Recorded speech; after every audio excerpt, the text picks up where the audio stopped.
नहमदुहु व नुसल्ली अला रसूलिहिल करीम बिस्मिल्लाहिर्रहमानिर्रहीम। कल हमने जो डिस्कस किया था कि हम एक छोटे बिज़नेस को जो किसी भी वजह से ग्रो नहीं कर रहा, तो हम उसको बड़ा बिज़नेस, बिलियंस का बिज़नेस कैसे बना सकते हैं। उसका एक स्टेप मैंने आपसे डिस्कस किया था। वो था कि पहले आप अपने बिज़नेस को एनालाइज़ करें और उसमें पहले स्टेप में आप 3 चीज़ों के ऊपर फोकस करें कि आपके जो लोग हैं, क्या वही वो लोग हैं जो रिक्वायर्ड हैं, उनकी professionalism, qualification up to dated है।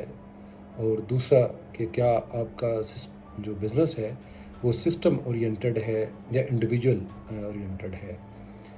सिस्टम में सारी चीज़ें चल रही हैं या कोई एक भी उसमें से आपका कोई एम्प्लॉई चेंज हो जाए तो उसको फ़र्क पड़ता है। और तीसरा ये था कि जो इस वक्त आपकी फैक्ट्री है, बिज़नेस है, जिस जिस टेक्नोलॉजी पे चल रहा है, उसको क्या प्रॉपरली यूज़ कर रहे हैं कि नहीं कर रहे, और क्या नई टेक्नोलॉजी को आप अडाप्ट करने जा रहे हैं कि नहीं जा रहे। कल ये बात मैंने की थी और आज उसी एनालिसिस को आगे बढ़ाते हुए दूसरे स्टेप पे हम आएंगे। उसको आप सेकंड स्ट्रेटजी भी कह सकते हैं कि दूसरे स्टेप में आपने दोबारा से इन्हीं चीज़ों को जिनको एनालाइज किया है, इनके अंदर जो आपको एनालिसिस के बाद जो फीडबैक आई है उसको आपने 3 स्टेप्स में डिवाइड कर लेना है। Being CEO, owner of the company और the chairman of the group of the companies, आपने अपने ऑफिस में 3, एक जो आपके ऑफिस में अगर बोर्ड नहीं लगा हुआ तो आपको लगा लेना चाहिए।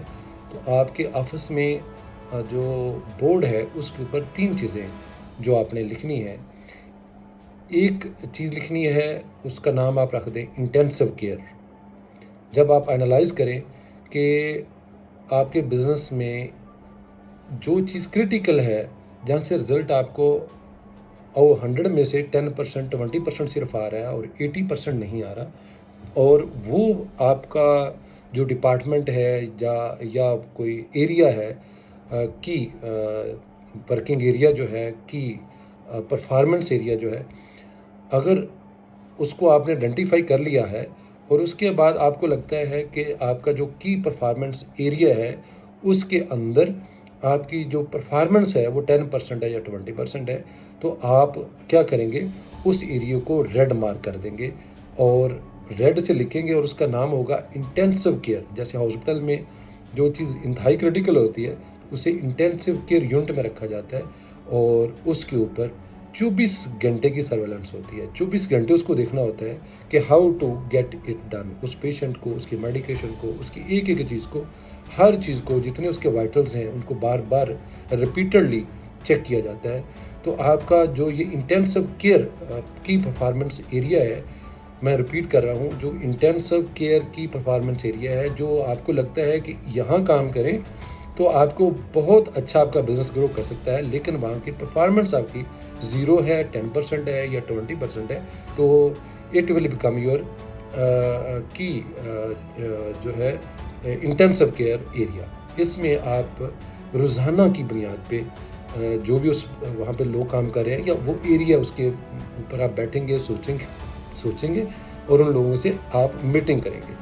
और ये मीटिंग आपकी इंतहाई जो है ये रिपीटेडली होनी चाहिए और इसके ऊपर डेली मीटिंग होनी चाहिए। डेली मीटिंग आप उसके टारगेट रखेंगे और अगले दिन उसके एवैल्यूएशन करेंगे, पिछला रिव्यू करेंगे, फिर आप नेक्स्ट टारगेट रखेंगे।